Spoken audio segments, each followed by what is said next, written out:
Antes de eu passar a palavra para Fortunato, quero ainda dar bem-vinda a novos que chegaram aí, a novas pessoas que eu não conhecia, que nunca tinham vindo e que está chegando. Sejam bem-vindos. Muito obrigada. Então, Fortunato, você já encontrou... Obrigada. Você já encontrou um material de trabalho. Meu WhatsApp recebeu muitas mensagens sobre esse tema seu. Todo mundo queria saber se esse casamento é sistêmico, se a relação é sistêmica, e o pior, se o homem é sistêmico, Fortunato. Então, vamos lá. Para dialogar com a gente sobre esse tema tão gostoso, que tocou todo mundo a semana inteira, está aqui mais um membro da equipe sistêmica, que está vindo também pela primeira vez, igual a Larissa, Maria Fortunato.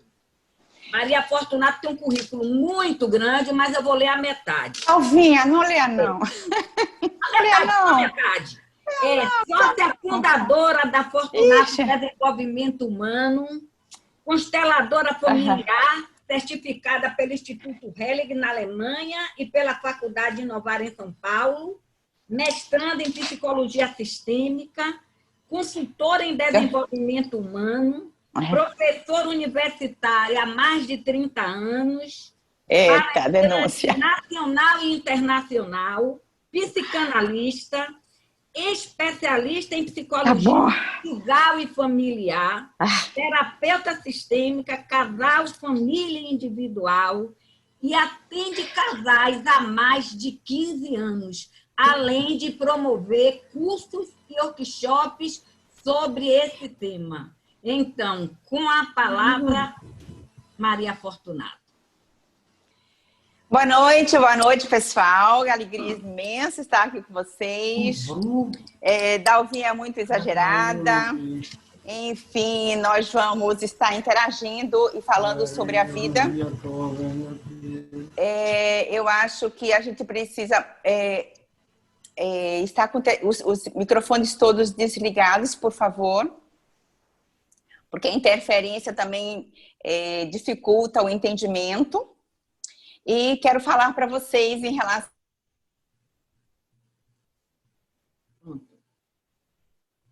Agora você ligue o seu. Porque eu desliguei todos, aí o seu foi no meio. Ok, tá certo. Ok. Então, gente, não poderia falar dos relacionamentos se não falássemos de amor e de vida. São duas terminologias, dois que não se separam. Então, assim, o amor não conhece separação e não conhece distância, ok? Então, assim, que primeiro passo eu preciso dar para ter aquilo que eu preciso para mim? Então, se eu olho nesse aspecto, quem precisa começar nesse relacionamento para dar certo? Então, eu não gostaria de iniciar simplesmente falando da relação conjugal, que nós vamos adentrar desse texto, né, nesse contexto. Mas eu gostaria que a gente pudesse ampliar a visão e colocar todos os relacionamentos. Porque temos relacionamentos entre amigos, entre pais e filhos, na família, e que extrapola a família, como também temos relacionamentos de trabalho. Então, mas o que faz os relacionamentos darem certos, se eles não mensurar algo que é fundamental, que é o lugar do outro. Que lugar é que esse outro tem? Que lugar é esse que eu coloco para que esse relacionamento possa dar certo e para que os conflitos também possam ser resolvidos através do lugar que a gente coloca o outro. Então, quando eu fiquei pensando nesse tema, e essa semana eu me debrucei um pouquinho para pensar, e assim, e quando Dalvinha fala assim que nós gostamos muito do ensino, né? Eu gosto muito em uma cachaça pelo aprendizado. Eu acho que quando a gente se debruça sobre as coisas novas e sobre tudo que aquilo que a gente está aí, que o universo todo nos proporciona, e nós estamos com pessoas, então estamos no aprendizado. E esse aprendizado da vida requer uma disponibilidade enorme, e requer que a gente possa encarar a vida de uma forma inteira, profunda, e uma vida de consequências. Então, enquanto a gente não mensurar as consequências da nossa vida, da nossa fala, do nosso pensar, da nossa intuição em relação ao outro, estamos vivendo ainda uma esfera muito infantil, que muitas vezes é isso que dificulta os relacionamentos também darem certos. Porque criamos muitas expectativas e as expectativas vão criar as frustrações. E a gente se depara com algo básico das nossas vidas, de todas as vidas, né? Que seria viver a angústia em potencial. Nós vivemos a angústia do existir. Então, se para existir, a vida está submetida sobre as angústias, ou seja, aquilo que nos causa as dificuldades emocionais, e todos nós passamos por isso, basta que algo não dê certo. Então, basta que algo não esteja funcionando bem. Basta que haja um Covid, ou que haja um acidente, ou que haja uma doença, ou que haja qualquer coisa que dificulte esse fluxo. Então, qualquer coisa que a gente se depara, em que a gente não sabe resolver, ou que dificulta, ou que leva um pouco a nossa frustração, que é a barra, que é o impedimento, vamos entrar em angústia. Então, quando eu fico olhando assim, aí eu penso, né?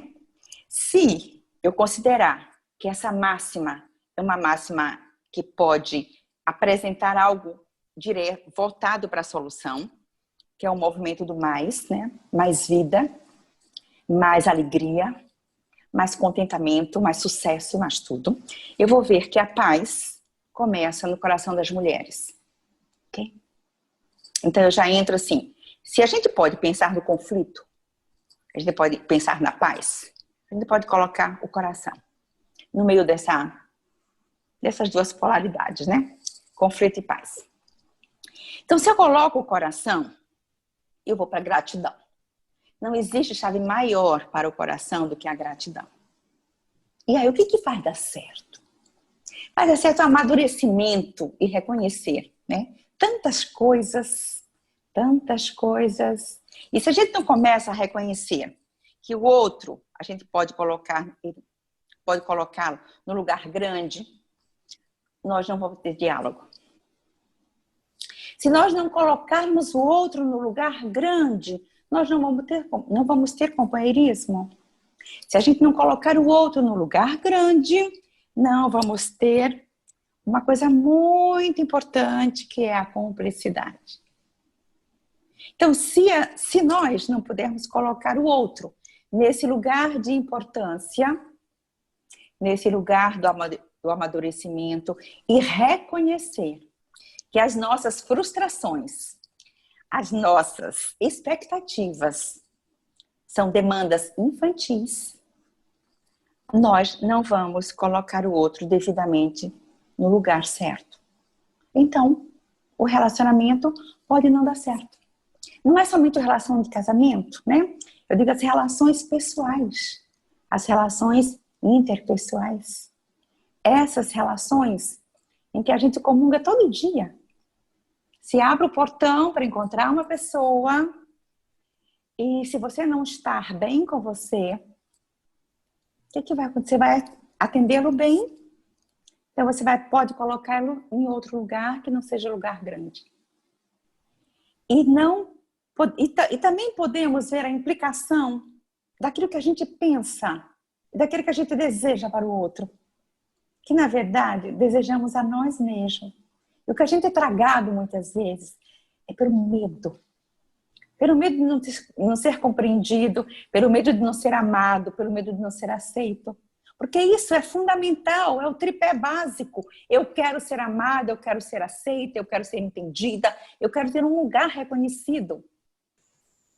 Então, se a gente não amadurece nesse nível, como é que nós vamos ficar para estar em parceria com alguém? E hoje eu falava para uma garota de 23 anos, né, um paciente, muito fofa. Ela dizia assim, eu estou querendo encontrar um namorado, eu estou me sentindo, pela primeira vez, eu me senti com a vontade, carente, eu me senti carente. Eu disse, mas pode falar da carência? Ela disse, pela primeira vez eu me senti que eu quero um alguém na minha vida. Ela tem 23 anos. E como ela faz psicologia, ela disse, mas um professor meu falou, teve aula essa semana, que ele disse que os relacionamentos hoje serão virtuais, os relacionamentos para frente serão de traições, os relacionamentos para frente serão mais líquidos do que tudo. Eu digo, vamos adentrar um pouquinho, vamos pensar um pouquinho mais sobre isso. O que será de você, se você acreditar que os relacionamentos serão daqui para frente de traições e cada vez mais líquidos? Qual será a sua esperança? Ela disse, nenhuma. Eu disse, se partir de você, se você fosse a única pessoa, ou a pessoa que precisa dar o primeiro passo, o que você faria nessa direção? Então, assim, foi super bonito, porque ela chegou a dizer assim, não, eu acredito. Porque, assim, eu vejo meus amigos, eu vejo um amigo meu, que ele casou, ele tem 31 anos, e casou com a primeira namorada. Então, imagine, assim, você poderia colocá-lo como uma referência para você? Ela disse, sim, sim. E assim, o rostinho dela se iluminou. E eu digo, sim, gente, será que esse não é um movimento para o mais? E quando a gente olha para a relação de casal, nós precisamos ver 3 coisas, né? São 3 fatores fundamentais. A vida amorosa, que é o projeto pessoal, né?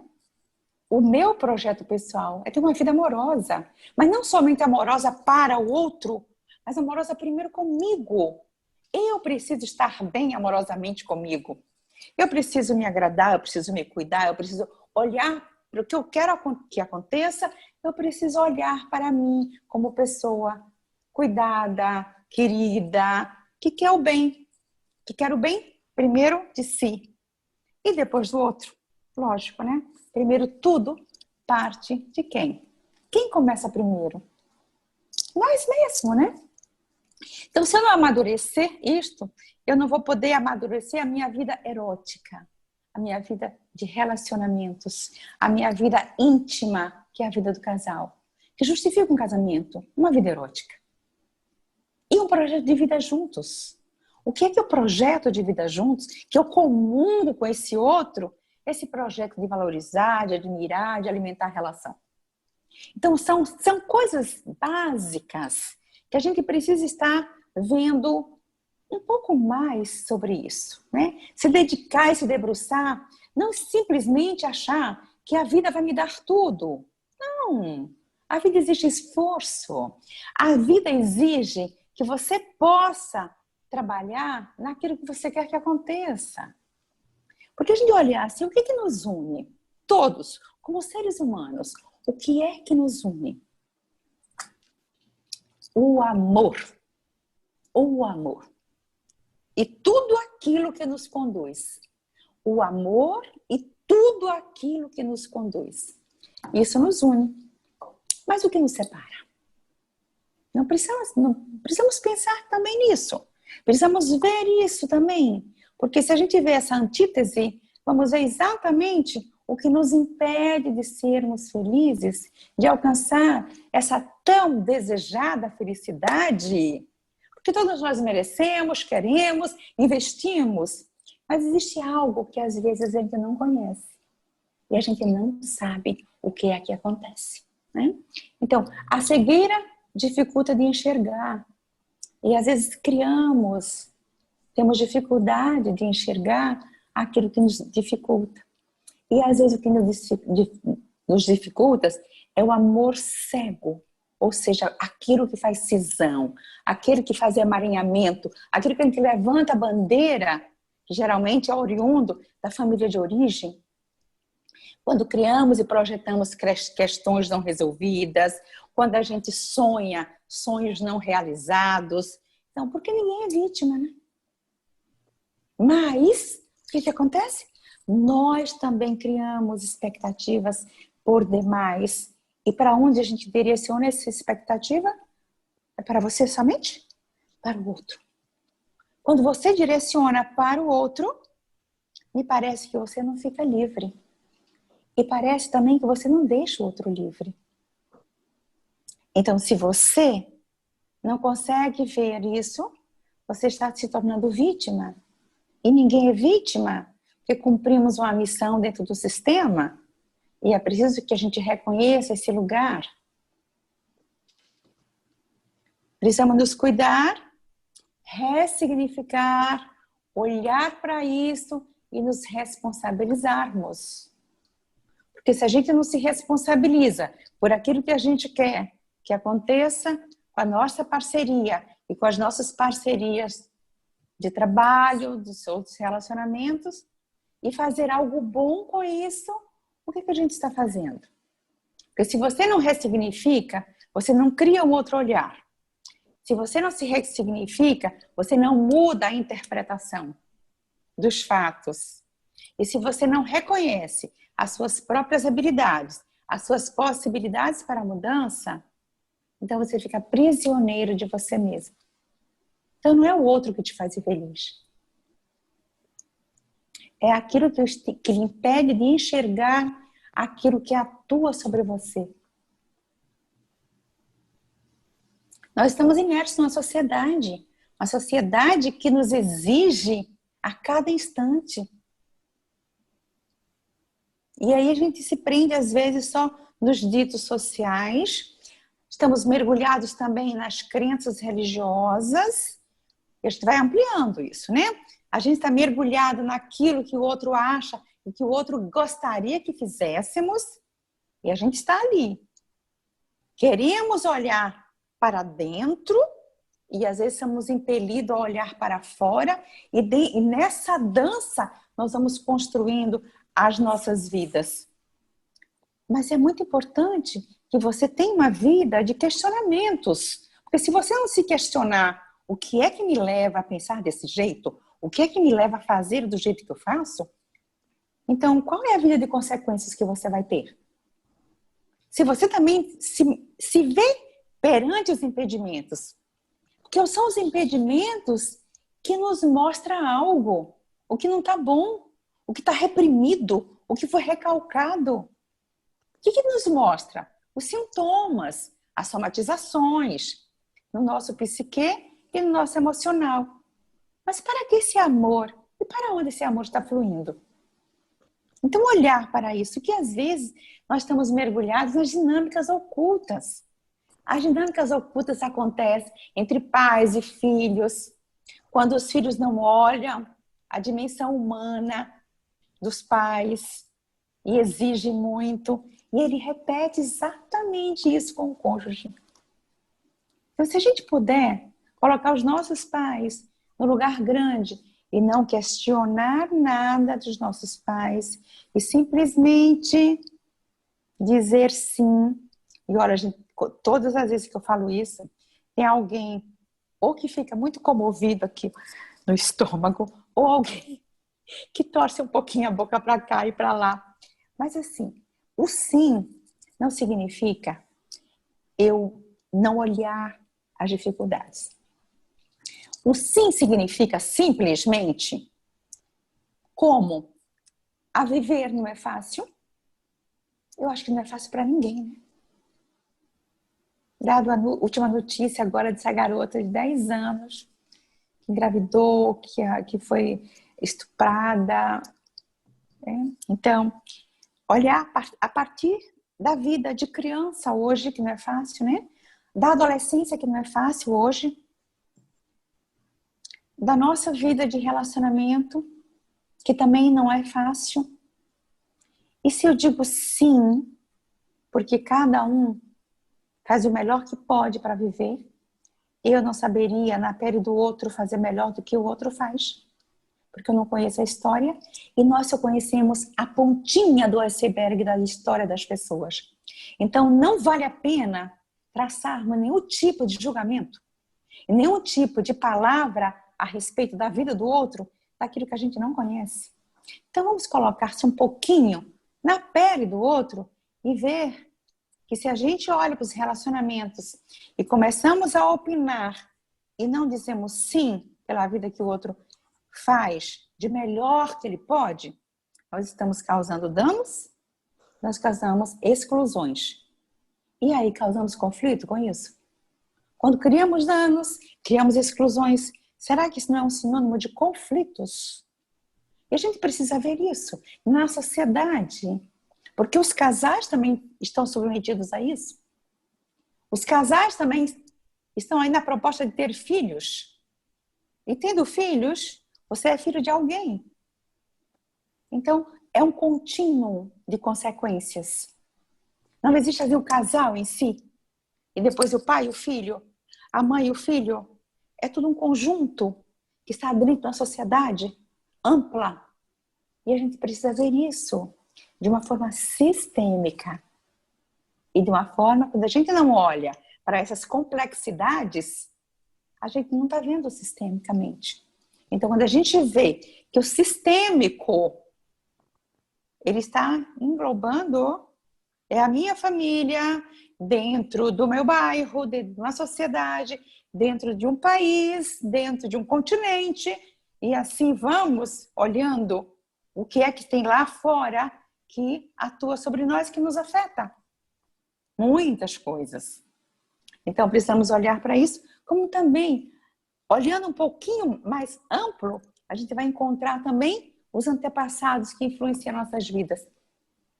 E a gente pode ver assim, por que às vezes as pessoas terminam casamentos após casamentos? Termina o casamento, outro casamento, terceiro, o quarto casamento, e não fica naquele casamento, e o casamento, não sei se não deu certo. Eu acho que são somatória de experiências muito importantes para cada pessoa. Mas às vezes, nessa dinâmica oculta, que eu acabei de falar anteriormente, é que está vinculado a algo que aconteceu com uma avó, ou um avô, ou assassinatos, que às vezes a gente não dá conta no processo terapêutico, ok? Então a gente olha para isso e vê assim como a vida tem as suas complexidades e como precisamos nos debruçarmos e olhar diretamente sobre isso. Porque quando a gente olha o casal, nós vamos ver exatamente tantas outras complexidades acontecendo simultaneamente. Então, precisamos ver também essas questões. Mas, para que a gente possa trazer de novo a fala para o casal, nós vamos ver o seguinte. Quando a gente casa, nós queremos ser companheiros e nós queremos ser e ter suporte. Mas tem uma outra coisa que às vezes nos causa as frustrações, é porque e causa as queixas, é que como nós somos seres da angústia, o casamento também está mergulhado nas angústias. E como é que a gente suporta e como é que a gente consegue ultrapassar tantas coisas e seguir em frente? Porque o casamento também é para que a gente possa suportar a angústia do outro. Que muitas vezes as queixas é porque o outro está atolado nas suas angústias e ele precisa de alguém para poder falar. E se a gente entender isso, a gente vai permitir que o outro se queixe bastante, não tome a queixa para si, apenas testemunhe algo que é da extrapolação das angústias. Então vamos pensar um pouquinho nessa questão para que a gente possa aceitar as riquezas e as limitações dos cônjuges e aceitar a riqueza e as limitações de todas as pessoas que circulam nas nossas vidas. Porque a gente não pode também olhar que, às vezes, quando as pessoas estão confusas, tomar para nós a confusão do outro. Não dá. Não temos mais tempo para isso, por favor. Olhar e testemunhar. Quem disse que aquele mau humor é para você? Quem foi que disse que tudo que o outro fala e tudo que o outro coloca em direção a nós é para nós tomarmos como nosso? Então, vamos amadurecer um pouquinho e vamos nos descolar disso e separar isso. Porque o mau humor, a agitação, a angústia é do outro. Assim como também é do outro a raiva, os ressentimentos. É do outro. Por favor, vamos aprender a testemunhar apenas. E dizer apenas depois, o que você quer que eu te ajude? Onde, como posso te ajudar? E com certeza o outro vai ficar muito feliz em saber que pode contar com você. Gente, a ordem, ela precede o amor. Então, o amor real é aquele de pés no chão.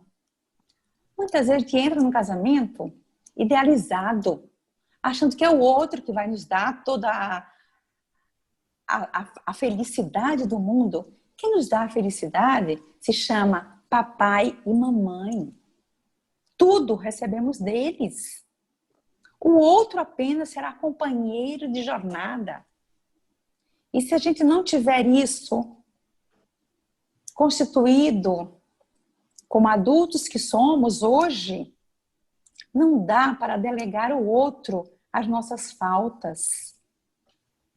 Aquilo que nossos pais não puderam dar, porque não tiveram estrutura, dê você hoje, que tem a estrutura, que tem o conhecimento.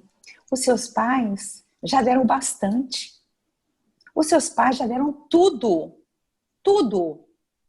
Quando eles te deram a vida.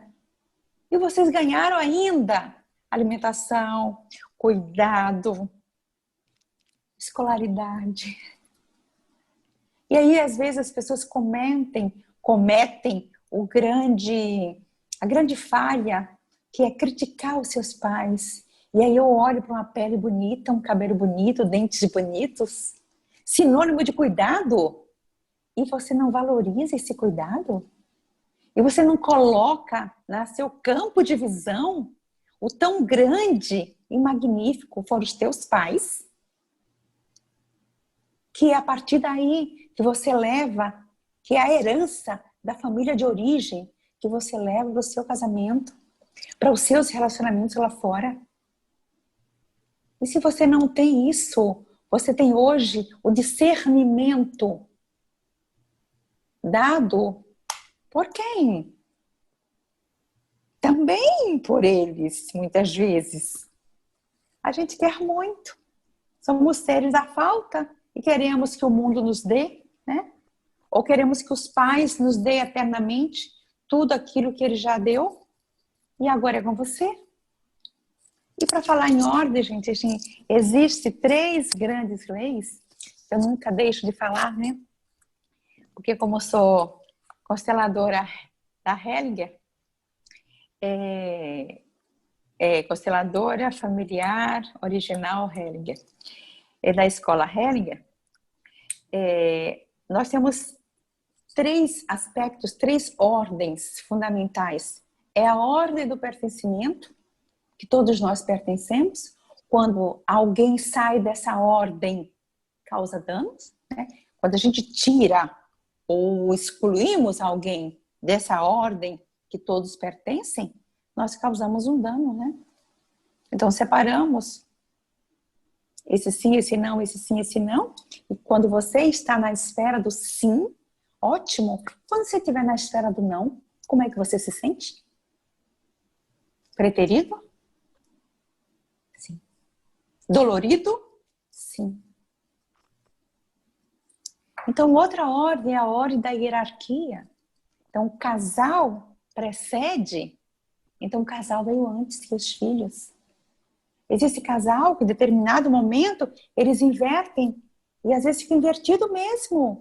Os filhos são mais importantes do que o companheiro. Então, quando acontece isso, você está causando a rachadura no seu casamento. Os filhos ficam felizes quando os pais estão felizes. A ordem é essa. A ordem precede o amor. E a ordem é essa. Então, quando você vê, quando você experimenta fazer ao contrário, quando seu marido fica em segundo plano e os seus filhos assumem a liderança, como é que você fica? E como é que ficam os casamentos nesse nível? E como é que ficam as famílias quando os pais estão excluídos? Não fica. E primeiro, quem é excluído da família? Os homens. Por quê? As mulheres desrespeitam muito os homens. Principalmente quando nós entramos nesse movimento em que foi necessário e importante, que foi o movimento feminista, só que houve uma extrapolação aí do feminismo. Desculpa falar isso, mas é verdade.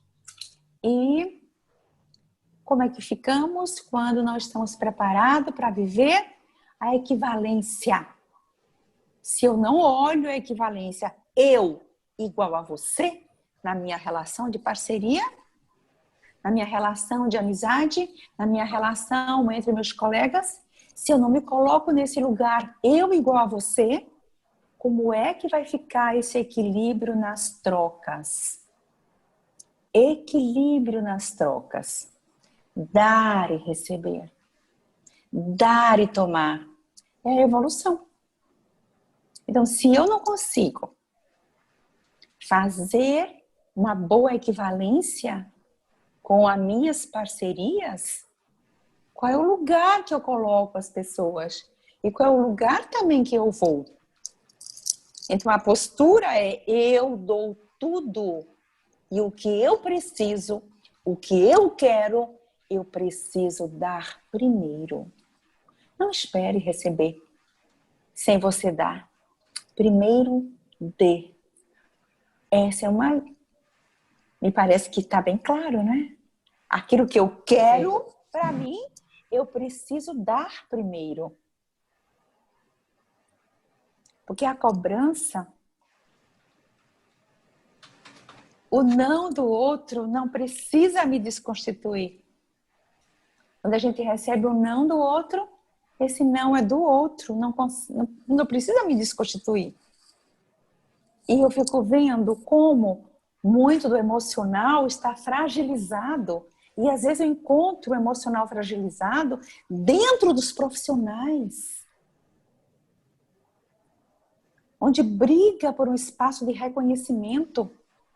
Porque precisa do reconhecimento do outro a qualquer preço.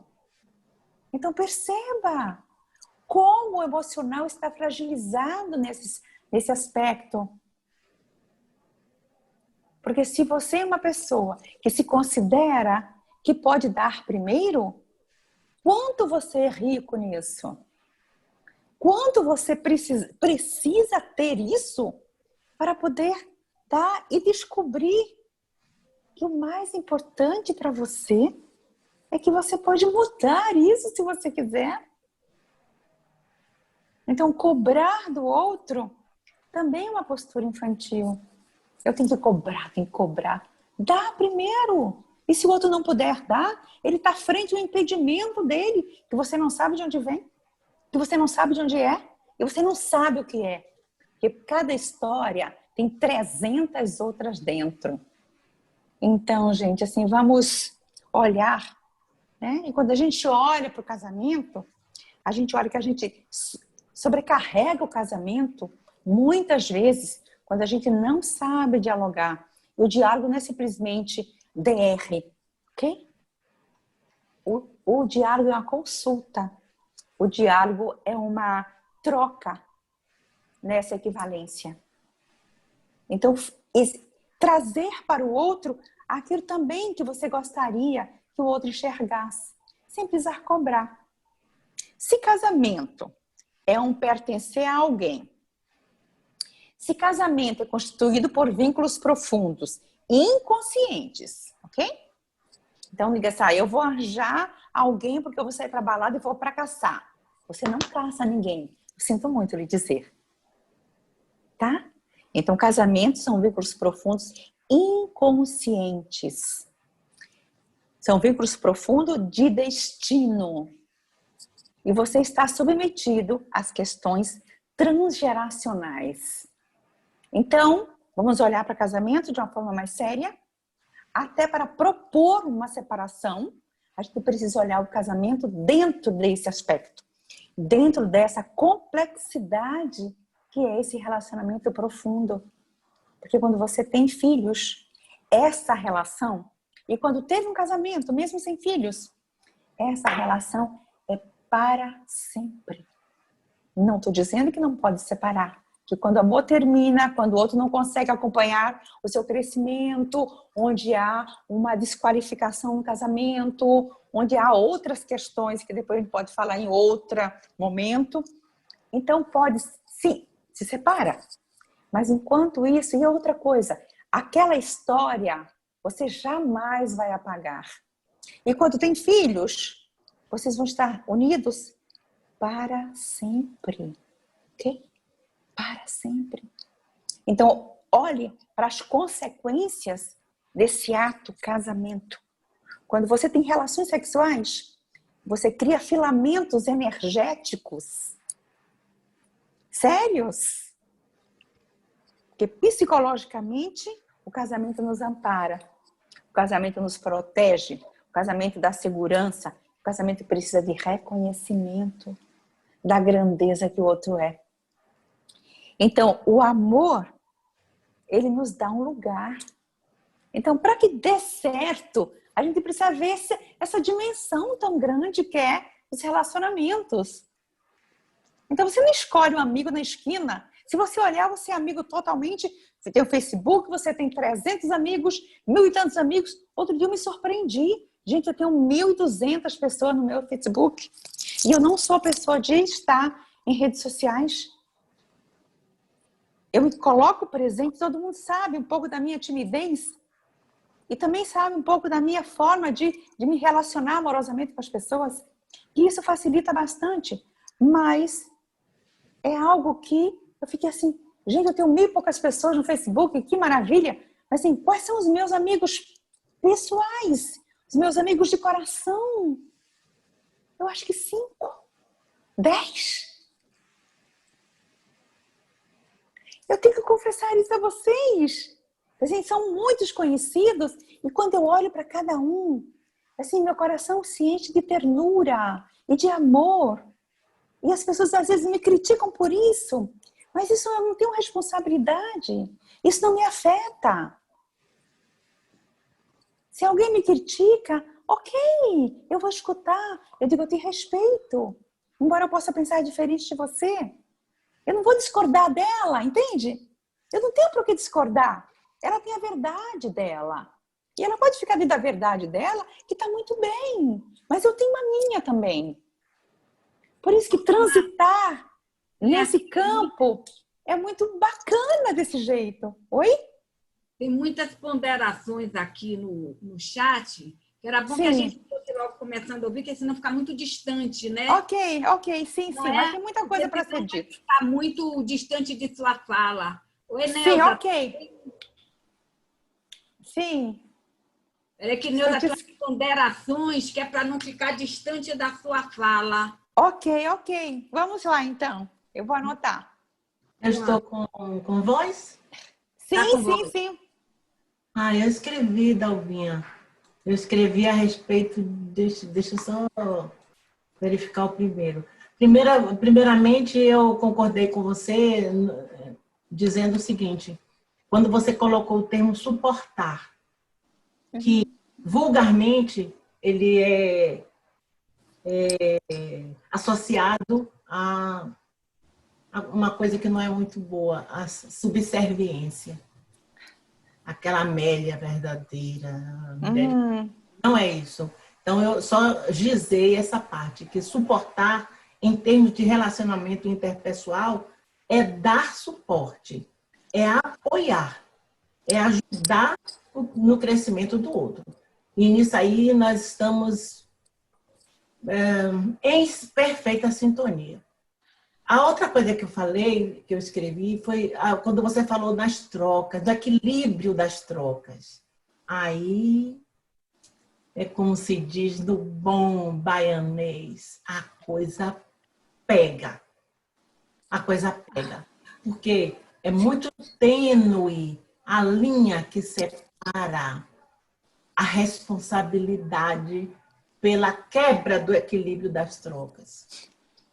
Na maioria, do meu ponto de vista pessoal, eu vou falar de uma coisa assim muito pessoal, se você me permite, e Dalva vai me dizer se é possível ser assim. Eu fui casada durante 22 anos, eu casei com meu primeiro namorado e tive 20 anos de felicidade. Ele foi quem praticamente me ajudou 101% a eu parar o que eu estava fazendo para estudar, já formada em Direito, para estudar curso, porque eu não estava feliz dentro do meu trabalho. Eu estava tendo curso há quase 7 anos. Então, só que, em primeiro plano, essa troca foi maravilhosa, eu reconheci sempre, só que depois que eu passei no concurso de juíza, que eu não no de juíza do trabalho, porque foi apenas 1 ano e ele se integrou bastante tudo. Quando eu fui para a Justiça Federal, que o ambiente é mais formal, que o peso maior e tantas outras coisas, e meu então marido praticamente Se afastou. anulou, ele desistiu de mim. Ele desistiu da continuidade da relação porque ele não se sentiu à minha altura, na minha cabeça, né? Não sei se foi somente né? Então, Sim. eu ficava assim, apavorada pelo que foi que aconteceu. Nós éramos conhecidos como o Casal 20, porque tinha um programa na televisão cujo título desse seriado era Casal 20. Mas eu era chamada para forrar assim, a cama da primeira noite, onde o casal ia dormir, porque dava boa sorte. E a coisa começou a degringolar, ir para baixo, e para baixo. Por quê? Sim. Quebra não foi de mim. Eu tenho convicção do que estou te dizendo. Sim. Seu nome é? Neuza. Oh, Neuza. Muito prazer. É muito prazer, minha querida. Para ele, você ficou grande demais. Mas nós crescemos praticamente, profissionalmente, fomos de mãos dadas. Sim, meu amor, mas se para ele... Sim. Então, assim, você ficou grande demais e, assim, não há que se culpar disso, né? Eu sinto que tem um lamento, porque já que você era o seu amor, né? E esse amor vai continuar para sempre. Não. Já se transformou em amizade. Sim. Existe amor maior do que a amizade? Porque a amizade, a base, você já leu Aristóteles e sabe? Sim. Que a base da amizade é a lealdade. Pode não ter a fidelidade, mas a lealdade na amizade vai existir. Né? É tudo, Então, a gente precisa olhar isso. Então, assim, houve sim um desequilíbrio nessas trocas. E muitas vezes a relação acontece, tu racha, quando fica um desequilíbrio. Por exemplo, um outro desequilíbrio que fere o relacionamento é quando as pessoas não casam. Quando um casal vive por muito tempo juntos e às vezes não casa e se rompe o relacionamento, então quando a pessoa não casa, o que ela está dizendo para o outro no sentido mais oculto? Ela está dizendo que está esperando outro melhor. Eu não assumo o compromisso com você porque eu estou esperando que alguém apareça melhor do que você. E a gente sabe que o vínculo mais profundo é o primeiro vínculo. O primeiro vínculo é o mais profundo. O segundo já é o menor, o terceiro é o menor ainda, o quarto, o quinto. E quem está no 6º casamento, gente, o vínculo para se desfazer pode ser muito rápido, né? Então precisa ter um projeto de vida. Precisa ter um projeto de vida para poder sustentar esses relacionamentos. Um projeto de vida juntos, para que isso possa estar linkando o casal. Porque às vezes a gente sabe, a idade chega, a sexualidade já não é esplendorosa como no início, vai arrefecendo, e até dizia assim, outro dia um casal falou para mim, mas ele não me ama mais. Sabe o que ele disse, doutora, para mim outro dia? Ele estava no campo de futebol e disse assim, caiu não sei o que lá aqui. Eu digo, olha que expressão de amor fantástica essa. Para quem foi que ligou? Como foi que ele pôde estar transmitindo e fazendo você suporte das angústias dele? Então, esse é amor? Claro que sim, esse é amor. E a gente não pode esquecer que, às vezes, um copo de água, fechar a janela, cobrir teus pés, não é um ato amoroso? Sim, claro. E não precisa estar dizendo toda hora eu te amo, eu te amo, eu te amo. Você vai sentindo e você vai se norteando pelas relações de cuidado. Porque o casamento, há coisas que vai dando suporte, que chama-se cuidado. Quanto mais você é cuidada, mais amor está ali. Mas o amor está ali. Então precisa reconhecer isso, porque isso aí está no nível da alma, não está no nível mais da palavra. Então suportar a angústia do cotidiano é o que Neuzinha falou, que é dar suporte, ser suporte. E o que a gente aprende no casamento, que também é o nosso lado do autoconhecimento, que as experiências são enriquecedoras. E às vezes a gente negligencia as experiências. Tem pessoas que têm casamentos lindíssimos de 10 anos, de 8, de 15, de 20, de 27, como eu tive. E a gente vai assim, olhar para isso. Gente, não é que não deu... não deu certo o casamento. Quantos filhos? Você tem filhos? Sim. Então, 3 filhos, 2 filhos, 1 filho. E não deu certo? Claro que deu. Quantas experiências! Quantas experiências! Agora, a gente precisa compreender também, muitas vezes, o que nos impede de olhar para a felicidade. Porque muitas vezes tem muita arrogância. Nós somos seres muito arrogantes. E a gente se coloca sempre na mão do outro. A gente agora tem que saber que bom espaço nós damos e que mau espaço nós damos. Para que a gente possa diminuir as expectativas e as frustrações. E para ter sucesso, bem sucedido, a gente precisa estar muito atento a esse equilíbrio das trocas. Então, quais são os passos para uma união bem sucedida? Vamos olhar um pouco para que esse lado possa ver os pesos de uma forma iguais, né? Eu sou tão forte quanto meu marido. Meu marido é tão inteligente quanto eu. Que a gente hoje não suporta mais que o homem seja maior do que a mulher e que a mulher seja maior. Não é isso mais, gente. Combinar bem é quando a gente recebe o outro. É quando os dois se precisam.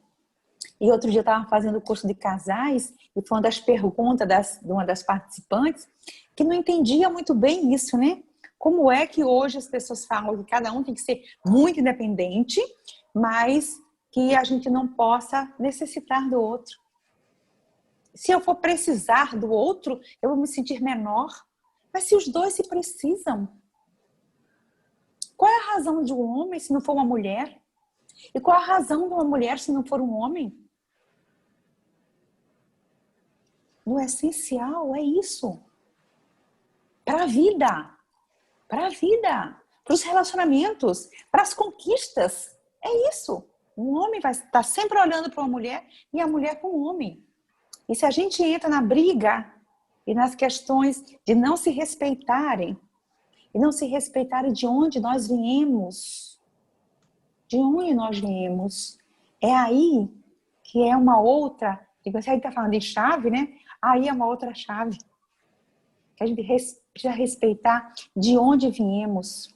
Porque se a gente não respeita isso, a gente acaba trazendo para um plano negativo e chega até os conflitos maiores, que são os litígios do casamento. Cada um quer se colocar mais forte do que o outro. Então, existe um casamento ou existe um desequilíbrio que faz mal? Queda de braços. Isso, Neuzinha, queda de braço. Então, o desequilíbrio é dar pouco e tomar muito. Quem dá pouco fica sozinho.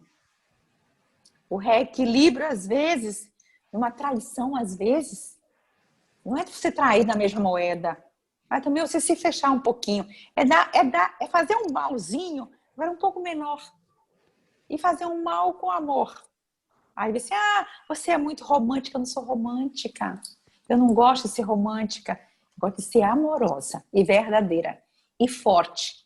Outro dia o rapaz falou assim, você é muito forte. Eu tenho 55 quilos e 1,5 m. De fato. Tem muita força na palavra, né? Ok? E quando você está se deparando com algo que vem do passado, que é algo que está ligado aos seus pais, os ditos das crenças, né? As crenças não são nossas. As crenças são transgeracionais. Então, aí existe uma lealdade e aí existe um amor cego quando você repete. Por você, papai. Então, a dinâmica oculta é essa. Por você, papai. E talvez seja um movimento de você devolver ao papai. Papai, isso foi seu, te serviu no momento oportuno, mas agora para mim não. Muito obrigada por tudo que você me deu. Hoje eu quero fazer diferente. Essa é a saída. É você reconhecer que foi importante para ele naquela época. Nós estamos vivendo hoje tempos diferentes. E tempos hoje que cabe não mais a clivagem das hierarquias, nesse sentido de poder, mas da compensação, porque todo sistema ele necessita de uma compensação. E hoje você está num novo sistema, que é o sistema da sua família nuclear. E quando você olha, quanto mais você é amoroso, você divide, você compartilha as dificuldades, não só a nível financeiro, mas a ocupação da casa, as tarefas da casa, do doméstico, né? Então, esse Covid teve uma coisa tão boa, gente, que foi isso. A gente pôde estar de novo trabalhando, exercitando uma equivalência maravilhosa, porque a casa é dos dois, a louça é dos dois, a roupa é dos dois, as crianças é dos dois também. Né? Então, assim, isso foi benéfico demais. Então, nesse amor cego, você olha para ele e diz isso. Papai, foi importante para você naquela época. Hoje, não mais para mim. Me permita viver a minha modernidade, a minha pós-modernidade, o meu pós-gênero. Porque aí a gente para de brigar com o nosso companheiro que luta e labuta todos os dias por nós e conosco. Porque se a gente não olhar para nossas questões de suportabilidade das angústias do outro, a gente vai ficar preso a um conflito de poder. Então, a gente tem que entrar na concordância. O que significa concordância? E assim é. Você é diferente de mim, biologicamente, você é diferente de mim, muitas vezes emocionalmente, você veio num sistema de origem diferente de mim, eu preciso reconhecer isso, agradecer isso, porque isso me mostra o quão diferente eu sou, e nas diferenças nós caminhamos, e eu preciso concordar com isso. Porque se eu não concordar com isso, que você é potencialmente diferente de mim, o que eu vou fazer com as diferenças? Todas as diferenças que você possa imaginar. De todas. Do rico, do branco, do pobre, do gordo, do magro. De todas as diferenças. Se você não concordar com isso, o que é que você está fazendo? Abrindo precedente para que as pessoas também discordem de você? Gente, eu nem gosto de usar essa palavra, sabe? Eu acho tão indelicada. Eu discordo de você. Não, o outro pode pensar diferente, o outro pode ser diferente, o outro pode comer e decidir as coisas diferentemente, distintamente de mim. E ele está certo. E eu também. Então, eu igual a você. Se eu digo isso, gente, eu vou entrar na concordância, porque só entra na concordância pessoas diferentes. O igual é o diferente, porque nós todos somos diferentes. Percebem isso? Então, isso é a beleza. Não vai existir ninguém. Você não é especial. Você é único. Tem coisa mais grandiosa do que ser únicos. Nunca existiu, nem existirá. ninguém igual a você. Então você é você e eu sou eu. Se você assume isso, você vai ficar imbatível. E ao mesmo tempo, humano e comum. Porque a gente casa com pessoas comuns, porque somos comuns, filhos de pessoas comuns, ok? E únicos. E isso está a maior grandeza. Grandeza. E não precisa ninguém estar na quebra de braço com ninguém. Você vai fazer quebra de braço com a sua escolha. Imagina. Com aquela mulher que você escolheu, aquele homem que você veio para você de presente do universo. E simplesmente você. E o que você está fazendo com você? Mas uma perguntinha, Fortunato. O pessoal está aqui Ok. por pergunta. Vanessa? Sim. Boa noite. Boa noite. Eu gostaria de pegar o gancho de Neuza para fazer uma pergunta mais específica.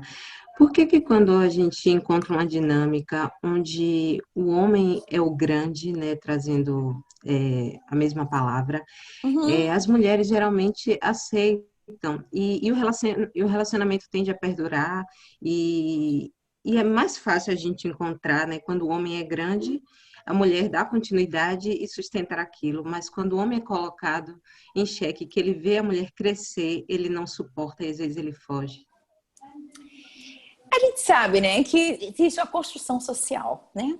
Somos seres da sociedade, na sociedade, nos constituímos através do olhar do outro. Não só porque existe uma questão cultural e social, né? Sociedade e cultura estar muito entrelaçados, né? Então, quando esse homem é grande, em que sentido você fala grande? No sentido do poder financeiro, é isso? Não, é só para poder trazer o gancho, porque ela trouxe o exemplo onde ela cresceu profissionalmente Sim. e ele não suportou o crescimento. Então, assim, quando é o contrário, geralmente... Sim, ele não conseguiu acompanhar. Muitas vezes, assim, ele sentiu que estava em desacordo. Então, olhando para essa pergunta anterior, né, a gente vai ver a lealdade. Então, a lealdade está aí presente nele. Essa lealdade, se a família dele não teve uma juíza, não teve alguém que deu essa permissão de que ele fosse para além, e aí a gente vê o amor cego. Eu não posso fazer diferente, porque essa é uma dinâmica oculta. Eu não posso dar prosseguimento. Imagina eu estando com essa mulher poderosa na cabeça, não que a pessoa dela, mas às vezes não tem permissão, a família não tem permissão para que alguém faça a universidade. Quando a gente vai ver as lealdades invisíveis, nós vamos olhar isso também. Olhando o genograma, já está aí para poder assim sedimentar isso. Quando a gente tem uma lealdade a esse sistema, a gente também não pode crescer. Porque imagina eu crescer, eu vou ter uma má consciência. E é exatamente o que faz as pessoas crescerem é quando ela tem uma má consciência. Isso foi descoberto por Bert Hellinger. Então, essa má consciência, imagina, eu ser diferente da minha família, que disse a todo instante que ter dinheiro é pecado, porque os ricos não vão entrar no reino dos céus, mas é a pobreza, né?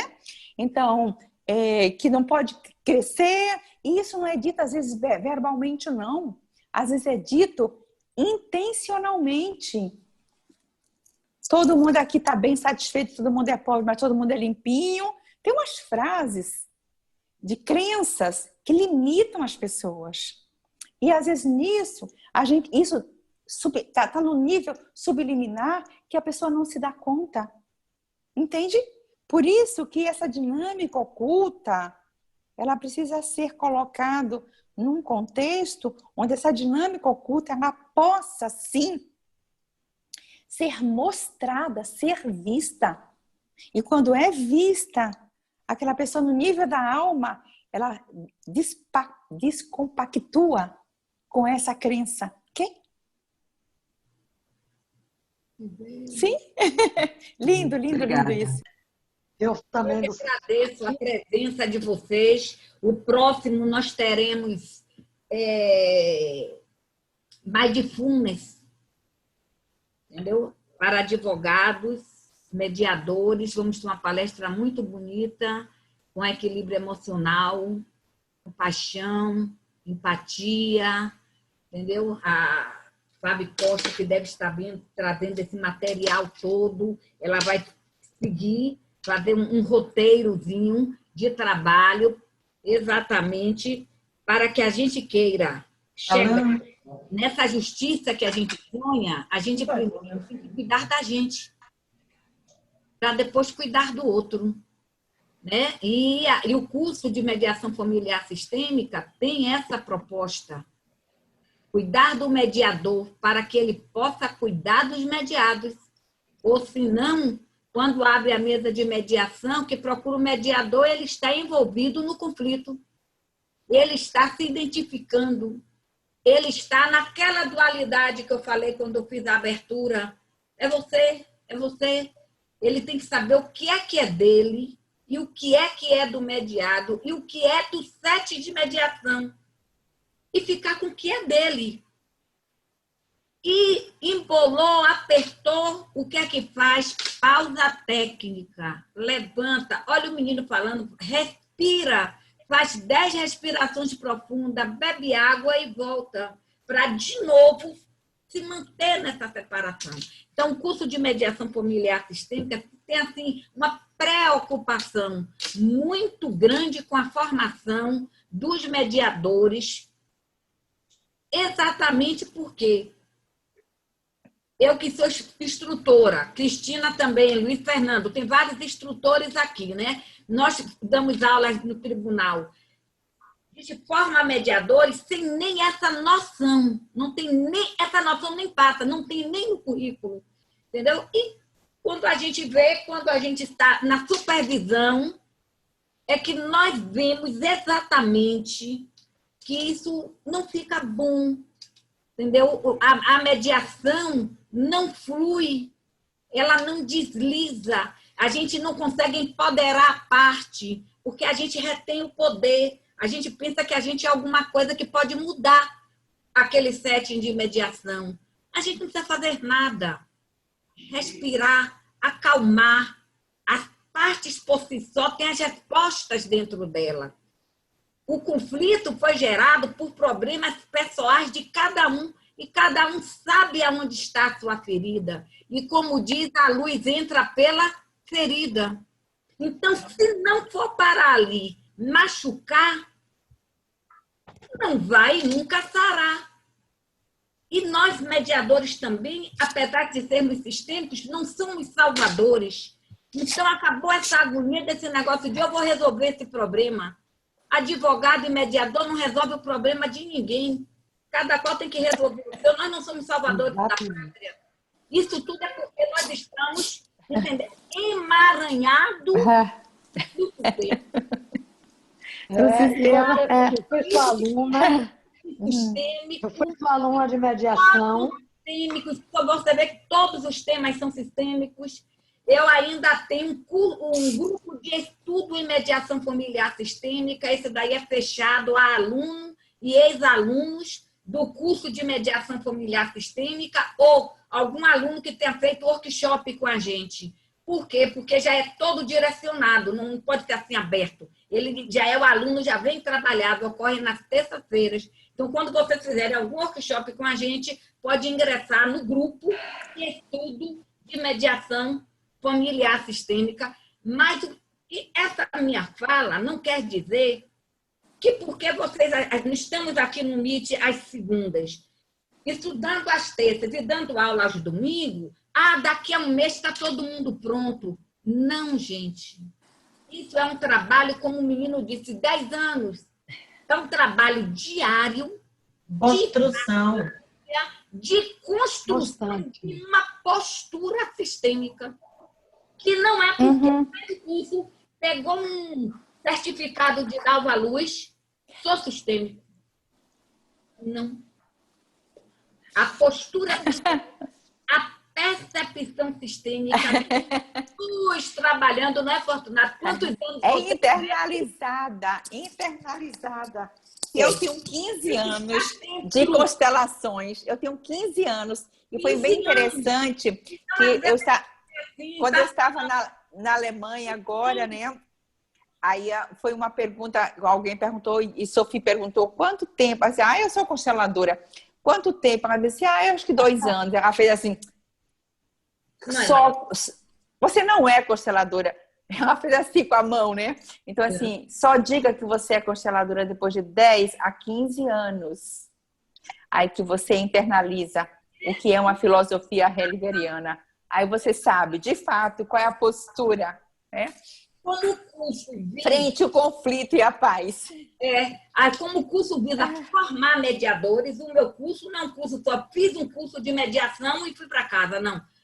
O objetivo é formar mediadores. Por isso que tem quase 10 workshops complementares ao curso que já tem 96 horas. É uma meditação, né? No final das contas, você tem que meditar muito. E ainda tem a parte toda ligada ao...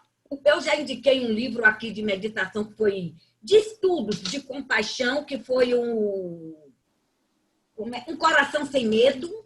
E no próximo eu vou indicar outro de estudo, de leitura, para acalmar a mente. Se a gente não acalmar a mente, a gente se embaraça no set de mediação. E quando a gente acalma a mente, a gente não acalma só para a mediação, não. Você acalma a sua mente. É para qualquer momento da sua vida. Por isso que é um processo de quê? Transformação e mudança. Porque não existe a capa do mediador que quando bota, vira super-homem. Aí vira mente calma, mente plena, atenção plena. Não existe. Eu fico, assim, muito feliz de ver... Obrigada, Neuza. Eu fico muito feliz de ver vocês nessa caminhada. Comigo, juntos. Não pense que eu estou lá, não, viu? Eu estou aqui com vocês, fazendo o que vocês estão fazendo. Eu não cheguei em canto nenhum. Eu estou caminhando e convidando vocês para caminhar comigo. Nós estamos numa mesma caminhada. Aqui tem outros instrutores de mediação também que estão nessa mesma caminhada, nessa mesma busca. Não tem eu cheguei lá e agora estou ligando para saber quem quer, como é que chega, não. Não tem mapa, gente. E é cada qual no seu tempo. Ainda tem isso, tem o tempo individual da pessoa, o tempo de cada um soltar sua lealdade. Dentro de uma família, um irmão solta mais rápido, o outro não. Um adquire seu selfie mais rápido e vai embora, viaja, vai morar fora, e o outro fica agarrado com o pai e a mãe. Dentro da mesma família, gente, como é que dentro de um curso, com não sei quantos alunos, vai ser todo mundo igual? Está achando que vai andar todo mundo igual, Não, sabe o que é que vai andar igual? A proposta de mudança e o amor no coração para fazer a mudança. Aí a gente caminha junto. Tem algo, Dalvinha, tem algo seguinte, né? Tem algo que acontece que quando um pode sair, né, livre do sistema, sem se sentir culpado, Sim. Esse pode estar na má consciência, porque a má consciência é que impulsiona a ele fazer algo diferente no sistema. E o que continua ainda preso ao sistema, ele está a serviço do sistema. E tem que saber o que levou e o que acontece para que ele fique a serviço do sistema. O pessoal que está aqui não entende essa má consciência, está pensando que é como se fosse uma coisa negativa. Não, a gente pode falar... A gente está olhando para o sistema. A má consciência, a gente está olhando para a nossa individualidade. Entendeu? Aí, quando ela fala má consciência, não está no negativo, está... Não, no positivo, ao contrário, né? A gente só modifica... A gente só modifica um contexto... Né? A gente trabalha a diferenciação de self em um E a constelação traz dessa forma, né? Sim. Porque assim, existe vários níveis de consciência. Consciência pessoal, que é a consciência que julga. Sim. A consciência de clã, que é a consciência que determina como as coisas vão ser na família. Ótimo. Então, a ovelha negra é determinado também pela essa consciência do clã, e as pessoas se sentem submetidas a ela. Quando há exclusões da família, o sistema não suporta a exclusão, escolhe aleatoriamente alguém para substituir o excluído, seja no comportamento difícil, seja nas doenças, seja em situações graves de assassinatos, né? De assassinos. O sistema escolhe aleatoriamente. Isso é a consciência do clã. Tem mais alguma ideia sobre E a consciência, a boa e a má consciência, como é que ela pode atuar sobre as pessoas? Ela atua mesmo sem as pessoas se darem conta. Ai, Jesus, a minha bateria está super fraca. Então, vamos encerrar, que eu estou aqui. Tá. Meu coração Então, hoje, uma alegria que ele expandiu, viu? Para mim foi uma alegria imensa estar aqui com vocês. Dalvin, eu te agradeço.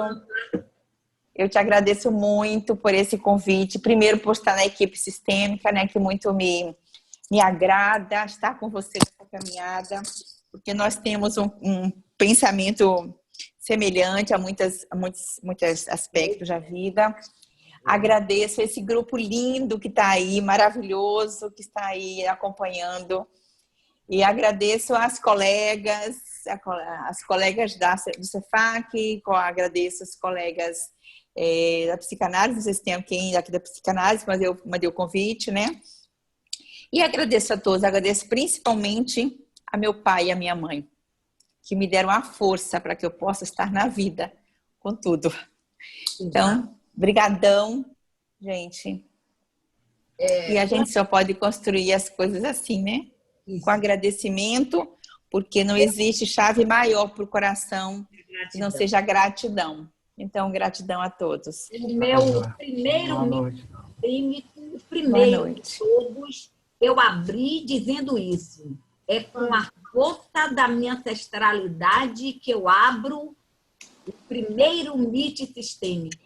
Mas só que todas as vezes que eu abro um MIT, essa frase ainda ressoa em mim. É como se cada vez que eu abro o MIT sistêmico, eu recebo essa força da ancestralidade que tanto lutou, que tanto sofreu para que eu ocupasse este lugar. Aqui e agora. Então, a minha eterna gratidão a meus ancestrais, a todos vocês que estão nessa caminhada, a todos vocês que aguardaram até agora.